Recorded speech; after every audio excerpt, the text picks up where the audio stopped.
नमस्कार दोस्तों। क्या आपने कभी किसी की खामोशी में छिपे शब्दों को सुना है? क्या कभी किसी की मुस्कान के पीछे छुपी उदासी को महसूस किया है? सोचिए, अगर आपके पास एक ऐसी चाबी हो जो इंसानी मन के बंद दरवाजों को खोल सके, जो आपको बता सके कि सामने वाला असल में क्या सोच रहा है, क्या महसूस कर रहा है, बिना उसके एक शब्द कहे। कल्पना कीजिए, आप किसी से बात कर रहे हैं और उनके चेहरे के भाव, उनकी आंखों की चमक या उनके हाथों के मामूली से इशारे आपको उनके मन की सच्ची तस्वीर दिखा दें। क्या हो अगर आप जान पाएं कि वो असल में क्या सोच रहे हैं, क्या महसूस कर रहे हैं, बिना उनके एक शब्द कहे। आज हम जिस किताब के पन्नों में गोता लगाने जा रहे हैं, उसका नाम है माइंड रीडिंग मास्टर, इंसानी मन को पढ़ने की संपूर्ण गाइड। ये किताब कोई जादू टोना या अलौकिक शक्तियों का ग्रंथ नहीं है, बल्कि ये मनोविज्ञान, अवलोकन और मानवीय व्यवहार की गहरी समझ पर आधारित एक व्यावहारिक मार्गदर्शिका है। ये हमें सिखाती है कि कैसे अपने आसपास के लोगों द्वारा दिए जा रहे सूक्ष्म संकेतों, सटल क्यूज को पकड़ डीडीएच कर उनके विचारों और भावनाओं की एक स्पष्ट तस्वीर बना सकते हैं। तो चलिए, इस रोमांचक सफर की शुरुआत करते हैं। दृष्टि की शक्ति, शर्लक होम्स की पैनी नजर। माइंड रीडिंग मास्टर का पहला और सबसे महत्वपूर्ण सिद्धांत है अवलोकन की असाधारण शक्ति, the extraordinary power of observation. हमें अपनी आंखों को प्रशिक्षित करना होगा, जैसे शर्लक होम्स करते थे। हर छोटी से छोटी डिटेल पर ध्यान देना। शारीरिक भाषा, बॉडी लैंग्वेज, ये वो अनकही भाषा है जिसे हमारा शरीर लगातार बोलता रहता है। मुद्रा, पोस्चर, कोई कैसे खड़ेडीडा है या बैठा है, क्या वो आत्मविश्वास से सीधा है या कंधे झुकाए सहमा हुआ सा। हाव भाव, जेस्चर्स, हाथों का इस्तेमाल कैसे हो रहा है। खुले हाथ स्वागत का प्रतीक हैं, जबकि बंधे हाथ या सीने पर हाथ रखना डिफेंसिव या बंद रवैये का। उंगलियों का टेबल पर थपथपाना बेचैनी दिखा सकता है। स्पर्श, टच, कोई हाथ मिलाते समय कितना दबाव डालता है या पीठ थपथपाता है, ये उनके आत्मविश्वास और संबंध की प्रकृति के बारे में बताता है। चेहरे के भाव, फेशियल एक्सप्रेशंस, चेहरा भावनाओं का आईना होता है। सूक्ष्म भाव, माइक्रो एक्सप्रेशंस, ये वो क्षणिक भाव होते हैं जो सेकंड के कुछ हिस्से के लिए चेहरे पर आते हैं और सच्ची भावनाएं जैसे डर, गुस्सा, खुशी, आश्चर्य उजागर कर देते हैं, भले ही व्यक्ति उन्हें छिपाने की कोशिश करे। इन्हें पहचानना एक कला है। आंखों का संपर्क, आई कांटेक्ट, आंखें आत्मा की खिड़की कही जाती हैं। क्या कोई आंखें मिलाकर बात कर रहा है, आत्मविश्वास, ईमानदारी, या नजरें चुरा रहा है, शर्म, झूठ, असहजता। पुतलियों का फैलना रुचि या आकर्षण का संकेत हो सकता है। मुस्कान, स्माइल, क्या मुस्कान सच्ची है जो आंखों तक पहुंचे, डुचेन स्माइल, या सिर्फ होठों पर है, पोलाइट, फेक स्माइल। इन सभी को समग्र रूप में देखना जरूरी है। किसी एक संकेत पर निष्कर्ष निकालना गलत हो सकता है। श्रवण कला, शब्दों के पार की आवाज सुनना। सिर्फ देखना ही काफी नहीं। माइंड रीडिंग मास्टर हमें सक्रिय और गहन श्रवण, एक्टिव एंड डीप लिसनिंग का महत्व सिखाती है।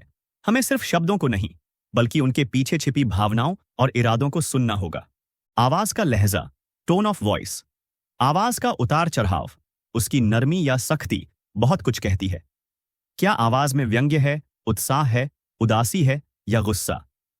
बोलने की गति, पेस ऑफ स्पीच, कोई बहुत तेजी से बोल रहा है, शायद वो उत्साहित है, घबराया हुआ है, या कुछ छिपाने की कोशिश कर रहा है। धीमी गति से बोलना विचारशीलता या अनिश्चितता का संकेत हो सकता है।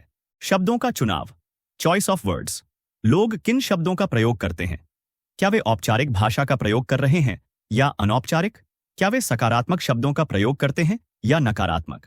कुछ खास शब्दों का बार बार इस्तेमाल किसी विशेष सोच या चिंता की ओर इशारा कर सकता है। खामोशी और ठहराव, साइलेंस एंड पॉजेस, बातचीत में चुप्पी भी बहुत कुछ कहती है। क्या यह विचार करने के लिए है, असहमति के लिए है, या असहजता के कारण है। जब आप सच में सुनते हैं तो आप वो भी सुन पाते हैं जो कहा नहीं गया। आधार रेखा स्थापित करना और विचलनों को पहचानना, एस्टैब्लिशिंग बेसलाइंस एंड स्पॉटिंग डिविएशंस, यह माइंड रीडिंग का एक बहुत महत्वपूर्ण पहलू है। हर व्यक्ति का व्यवहार करने का एक सामान्य तरीका होता है, उनकी आधार रेखा, बेसलाइन बिहेवियर। आधार रेखा क्या है? जब कोई व्यक्ति सामान्य तनाव मुक्त स्थिति में होता है तो वो कैसे बात करता है, कैसे हाव भाव दिखाता है, उसकी आवाज कैसी होती है, यह उसकी आधार रेखा है। इसे कैसे जानें? किसी व्यक्ति के साथ नियमित बातचीत और अवलोकन से आप उसकी आधार रेखा को समझने लगते हैं। विचलन, डिविएशंस। जब कोई व्यक्ति अपनी सामान्य आधार रेखा से हटकर व्यवहार करता है, जैसे अचानक आवाज का बदलना, सामान्य से ज्यादा या कम आंख मिलाना, बेचैन दिखना, तो यह एक संकेत है कि कुछ बदल गया है। यह उनके विचारों या भावनाओं में बदलाव का सूचक हो सकता है। यही वो क्षण होते हैं जब आपको ज्यादा ध्यान देना होता है। प्रश्नों का कौशल, मन के द्वार खोलने की चाबी। माइंड रीडिंग मास्टर बनने के लिए सही सवाल पूछने की कला में निपुण होना आवश्यक है। सवाल वो चाबियां हैं जो मन के बंद दरवाजों को खोल सकती हैं। खुले सिरे वाले प्रश्न, ओपन एंडेड क्वेश्चंस। ऐसे सवाल पूछें जिनका जवाब सिर्फ हां या ना में न हो। जैसे, आप इस स्थिति के बारे में कैसा महसूस करते हैं, या आपके विचार से इसके क्या परिणाम हो सकते हैं। ये लोगों को विस्तार से बताने के लिए प्रोत्साहित करते हैं। स्पष्टीकरण के लिए प्रश्न, क्लैरिफाइंग क्वेश्चंस। जब आपने कहा कि आप चिंतित हैं, तो आपका वास्तव में क्या मतलब था? यह गहरी समझ विकसित करने में मदद करता है। चिंतनशील प्रश्न, रिफ्लेक्टिव क्वेश्चंस। तो अगर मैं सही समझ रहा हूं, तो आप कह रहे हैं कि यह दिखाता है कि आप सुन रहे हैं और उन्हें अपनी बात को और स्पष्ट करने का मौका देता है। सही सवाल न केवल जानकारी उजागर करते हैं, बल्कि विश्वास और तालमेल भी बनाते हैं। सहानुभूति का सेतु, दूसरों की भावनाओं से जुड़ना। तकनीकी रूप से संकेत पढ़ना एक बात है, लेकिन माइंड रीडिंग मास्टर बनने के लिए सहानुभूति, एम्पैथी का होना अनिवार्य है। सहानुभूति का अर्थ है खुद को दूसरे व्यक्ति की जगह रखकर उसकी भावनाओं को समझने और महसूस करने की कोशिश करना। जब आप सहानुभूति दिखाते हैं, तो लोग सुरक्षित महसूस करते हैं और अधिक खुलकर अपनी भावनाएं व्यक्त करते हैं। यह आपको उनके दृष्टिकोण को बेहतर ढंग से समझने में मदद करता है, भले ही आप उनसे सहमत न हों। सहानुभूति विश्वास की नींव रखती है, जो किसी भी मानवीय संबंध के लिए आवश्यक है। यह सिर्फ यह जानना नहीं है कि कोई क्या सोच रहा है, बल्कि यह भी समझना है कि वह ऐसा क्यों सोच रहा है। संदर्भ का महत्व, हर संकेत मायने रखता है, पर कब? माइंड रीडिंग मास्टर हमें सिखाती है कि किसी भी संकेत का अर्थ संदर्भ, कॉन्टेक्स्ट पर निर्भर करता है। एक ही शारीरिक हाव भाव का अलग अलग स्थितियों में अलग अलग मतलब हो सकता है। उदाहरण के लिए, सीने पर हाथ बांधना ठंड लगने का संकेत हो सकता है, या फिर किसी मीटिंग में असहमति या डिफेंसिव होने का। व्यक्तिगत और सांस्कृतिक अंतर भी मायने रखते हैं। जो एक संस्कृति में सामान्य हो, वह दूसरी में अजीब लग सकता है।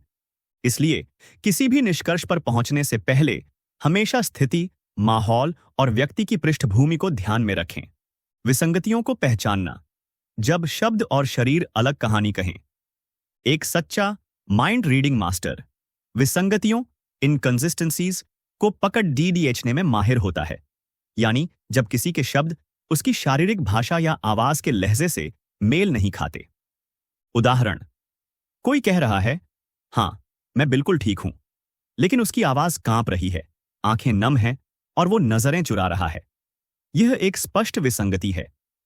जब आप ऐसी विसंगतियां देखते हैं, तो यह अक्सर इस बात का संकेत होता है कि व्यक्ति अपनी सच्ची भावनाओं को छिपा रहा है, या जो कह रहा है उस पर पूरी तरह विश्वास नहीं करता।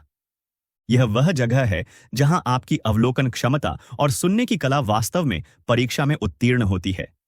एक निरंतर सीखने की यात्रा। तो दोस्तों, माइंड रीडिंग मास्टर बनने का यह सफर हमें सिखाता है कि इंसानी मन को पढ़ना कोई रहस्यमयी शक्ति नहीं, बल्कि अवलोकन, सहानुभूति, सक्रिय श्रवण और निरंतर अभ्यास का परिणाम है। इन तकनीकों का उपयोग करके आप अपने व्यक्तिगत और व्यावसायिक संबंधों को गहरा कर सकते हैं, गलतफहमियों को कम कर सकते हैं, एक बेहतर संवादकर्ता, कम्युनिकेटर बन सकते हैं, लोगों की जरूरतों और भावनाओं को बेहतर ढंग से समझकर उनकी मदद कर सकते हैं, और हां, किसी भी तरह की धोखेबाजी या चालाकी से खुद को बचा सकते हैं। लेकिन याद रखें, इस ज्ञान का उपयोग हमेशा सकारात्मक और नैतिक तरीके से करें, दूसरों को समझने, उनकी मदद करने और बेहतर संबंध बनाने के लिए, न कि उनका फायदा उठाने या उन्हें नियंत्रित करने के लिए। यह एक कला है जो समय और अभ्यास के साथ निखरती है। तो अपनी आंखें और कान खुले रखें, अपने आसपास के लोगों पर ध्यान दें, और आप पाएंगे कि आप धीरे धीरे उनके मन की अनकही कहानियों को पढ़ने में माहिर होते जा रहे हैं। माइंड रीडिंग मास्टर की इस विस्तृत यात्रा में हमारे साथ बने रहने के लिए धन्यवाद। उम्मीद है ये सिद्धांत आपके जीवन में सकारात्मक बदलाव लाएंगे। सुनते रहिए, सीखते रहिए।